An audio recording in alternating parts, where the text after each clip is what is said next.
welcome to Stoned Stories with me, Paige Nestich. Are you feeling tired, stressed, paranoid? Maybe you're living your best life, but just need a little escape.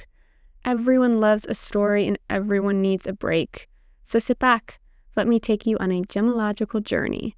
And while we're at it, let's get stoned.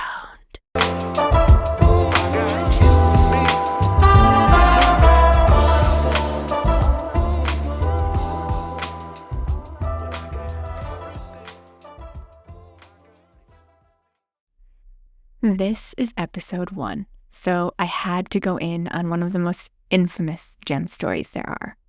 The Hope Diamond.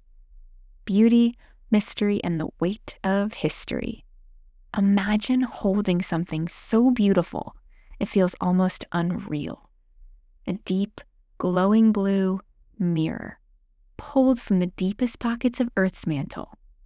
Now imagine that same object has been blamed for ruin, madness, and deaths for centuries. This is the story of the Hope Diamond, a story that stretches across continents, empires, revolutions, and legends. A story where the science and superstition sit side by side. And by the end, you might find yourself asking, is this just a diamond or something more? Okay. Let's start from the beginning. Before it became famous, before it was feared, the Hope Diamond was just carbon. But not just carbon. About 1 billion years ago, long before humans existed, deep beneath the Earth's surface, intense heat and pressure transformed carbon atoms into something extraordinary. A diamond began to form roughly 150 to 200 kilometers underground in Earth's mantle. That's almost 124 miles below the surface of the ground. And here's where things get interesting. Most diamonds are colorless. The Hope Diamond is not. Its deep blue color comes from trace amounts of boron. This is an element that alters how the diamond interacts with light. Instead of letting all the wavelengths pass through it, it absorbs red and yellow tones, leaving behind that hypnotic blue glow. This is similar to why glaciers appear blue. Okay, this is pretty deep gemology talk, so let's break it down. Picture a glacier. Giant ice cube that can move under its own weight, carving valleys, shaping mountains. All right, you're picturing it. So the bottom layer of ice, making up the glacier, starts getting covered with snow. Typical snowfall, that snow freezes and becomes another layer of ice. More snow, another layer. Freezes. More snow, another layer.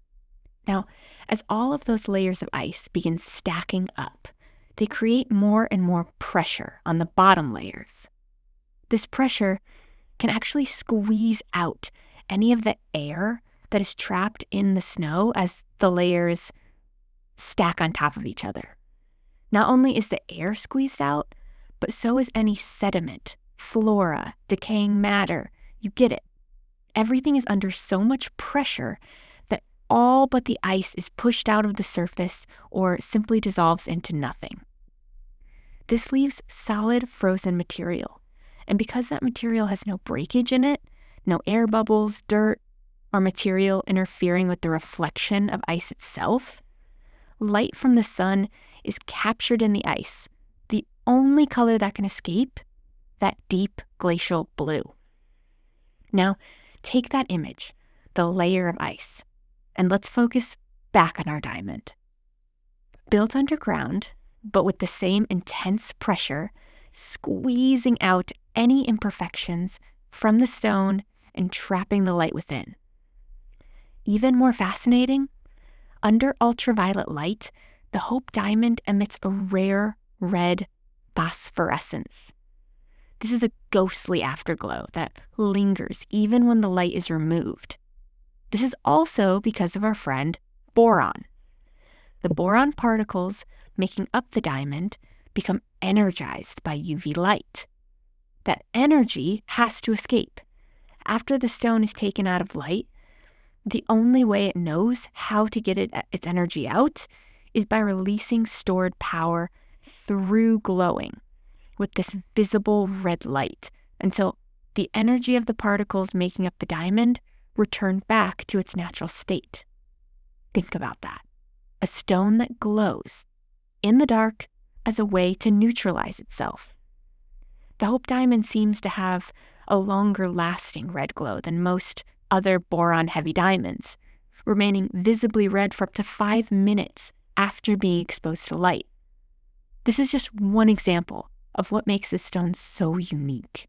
So let's step back from some of this gemological jargon and get into the story behind the stone.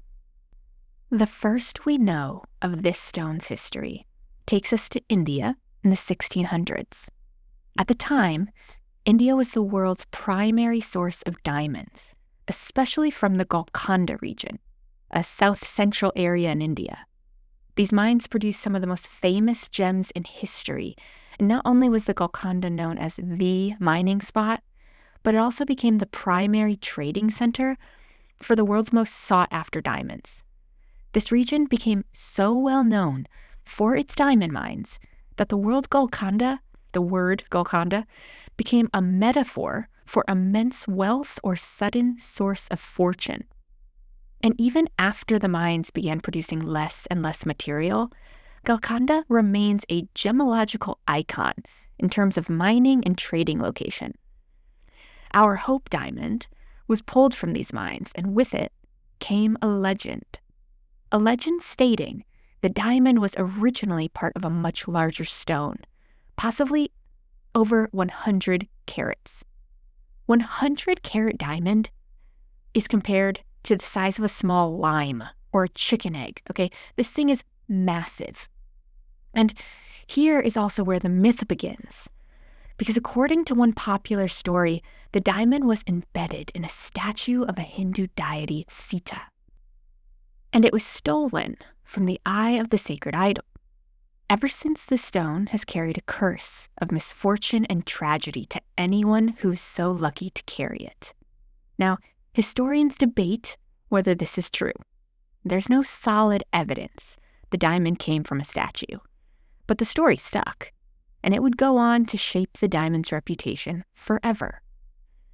Now enter our diamond's first known handler, Jean-Baptiste Tavernet. This is also where I start to mispronounce many French names. I'm doing my best. No judgment, just French it, please. Thank you. Okay, so a French merchant, Tavernier. He's a traveler known throughout Europe for his ability to track down a gem. And boy, did he do it this time.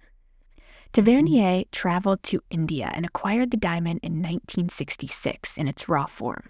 He named it after himself, and then went on a world tour to sell his lime-sized stone into the right hands. Did Tavernier steal the stone from a spiritually charged statue? Or did he stick to the script and acquire it through good old-fashioned trade methods? I suppose we'll never really know. But no matter how he got it, we do know what Tavernier did with the stone. And in 1669, he sold it, as well as other gems and jewels, to King Louis XIV of France. This is where the Tavernier Blue Diamond was renamed the French Blue. And it was also reshaped into a stunning 67-carat gem, comparable to a strawberry or like a really, really big grape. Okay, now imagine Versailles. Opulence, power, excess, and at the center of it all, a rare blue diamond worn by the Sun King himself. This is where people start connecting the dots of the curse, maybe. And first, Tavernier, who 20 years after selling his prized gem, died due to mysterious circumstances. He had spent a lot of years continuing his world travel, his world gem adventure. He was like the Captain Cook of the gem world, okay, revolutionizing the European gem market and becoming the most famous for his historical account of 17th century India, Persia, and the diamond trade. He had left France in 1685, fleeing from prosecution from French Protestants, and headed off on one last adventure to Persia. However, records state that Tavernier died of natural causes in Moscow in 1689 at the age of 84. Or did he?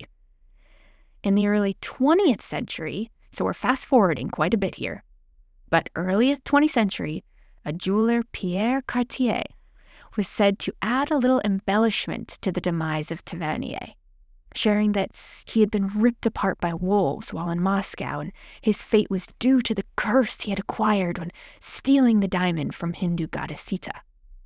While a cursed stone is much more alluring than an ordinary diamond, not to mention more expensive, Cartier's tale never fooled the historians.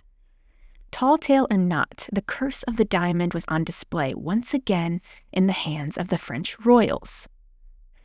Now, we are September 11th, 1792, 123 years after the French blue became the royal display of extravagance.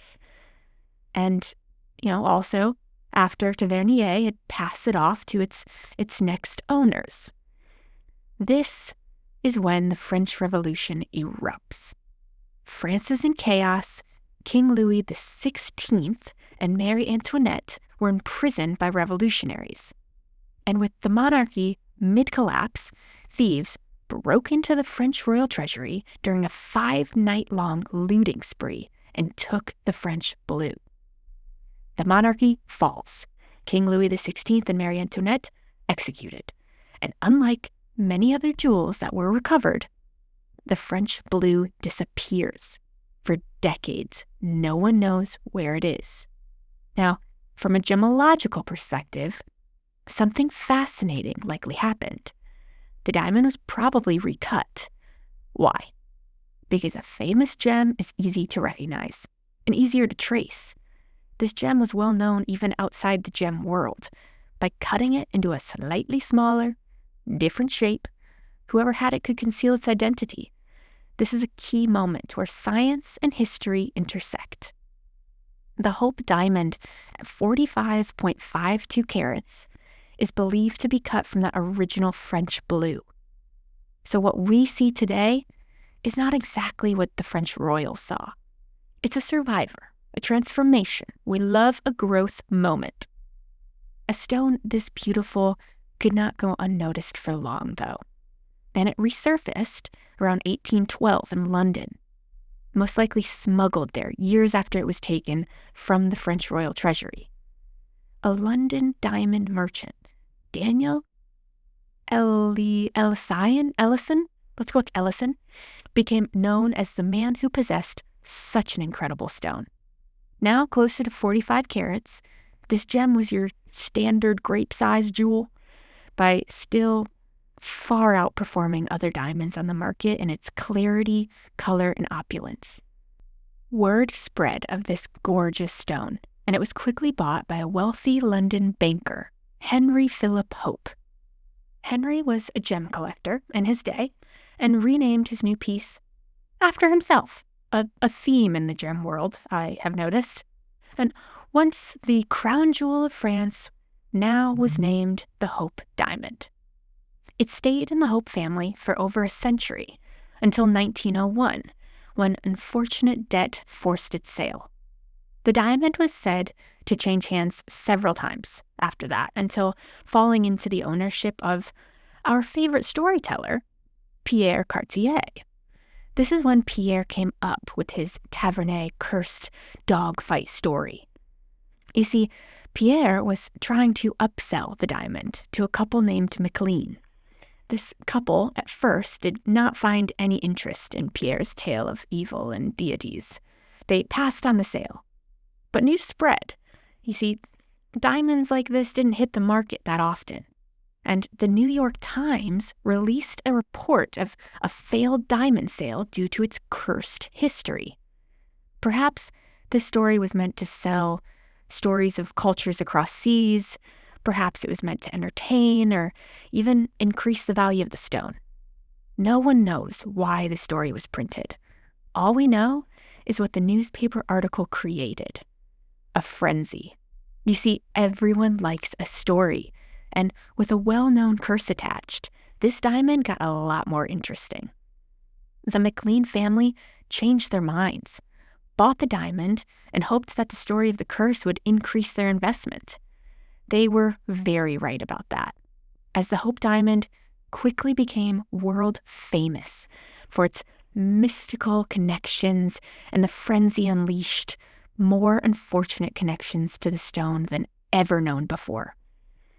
Apparently, under the French royal ownership, anyone who came in contact with the stone met unfortunate circumstances. Now, we're going back in time to the French Revolution, and this is when all of the stories come to surface. A Nicolas Fouquet, the guardian of the French jewels, was disgraced by his king and imprisoned soon after getting permission to borrow the diamond for a festive occasion. Madame de Montespan, the chief mistress of King Louis XIV, was reported to wear the diamond several times before being associated with witchcraft and forced to retire from her favored position. Louis XIV died of gangrene, a painful ending to his life. Maria Theresa of Savoy-Carignan, good friends to Marie Antoinette, borrowed the diamond once or twice before she met her fatal ending as one of the first victims in the September massacre of the French Revolution. And we all know what happened to Louis XVI and his wife, Marie Antoinette. A guillotine ending aligns with a curse, if you ask me. After all of these encounters, it was now the 20th century, and the diamond was still changing hands after each new unfortunate event unfolded. And the global gem world loved the story, no matter how much blood was shed. Evelyn Walsh McLean, the owner of the diamond, died in 1947, and her massive jewelry collection was purchased by Harry Winston, a renowned American jeweler. At this point, the world knows this diamond. History has come out. No one really knows if it's myth, if it's fact, what is true, and what will befall of the next owner of this stone. At the time, Winston was also dubbing the nickname King of the Diamonds. And he does something very unexpected. He at the time was selling diamonds to all of the stars in Hollywood, in the United States, in Europe, and so everyone expected this big show. Although he did wear the diamond himself and showcase it for several years, he used it as a tool to raise money for charity, not a tool for opulence or bragging rights. And then he does something even more unexpected. Instead of keeping it locked away or selling it privately, he donates it to the Smithsonian Institution in Washington, D.C. in 1958. But this is the strangest detail in the entire story. When Harry Winston decides to donate this diamond, he doesn't make a big show. He, doesn't cut the red tape. He's not rolling out the cameras. He takes the diamond, he puts it in a box, and he mailed it in a plain brown package through the U.S. Postal Service. No armored guards, no dramatic escort, just plain old registered mail.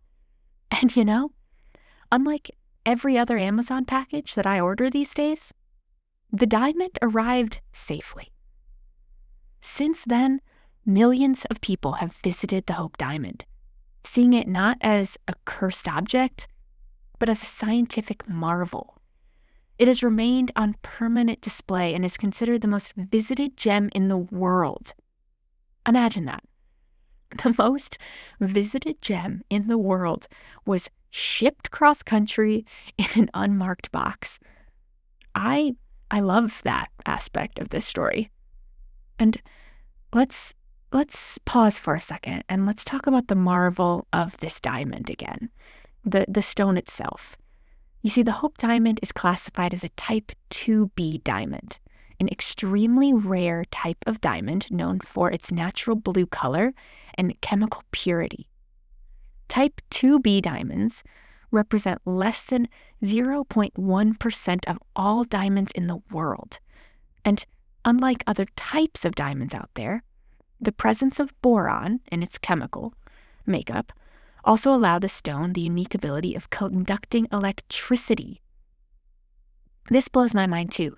Boron, what gives the stone its blue color, also allows it to conduct electricity. This is a key way gemologists differentiate a type 2B diamond from, say, a type 2A diamond, as most other diamonds cannot conduct an electrical charge. So, in gemology, it's not just a beautiful stone. It's a benchmark, a reference point, a one-of-a-kind natural phenomenon formed from a high-pressure zone where ancient ocean waters and minerals were subducted into Earth's mantle and created the perfect atmosphere to grow one of the most valuable gemstones in the world. With tangible scientific knowledge of that caliber, why does the legend of the curse persist? Why do we equate this stone with tales of misfortune and evil, rather than natural wonder for Earth's toughest minerals? Because humans are wired for stories. We see patterns even when they're not there. We connect events across time.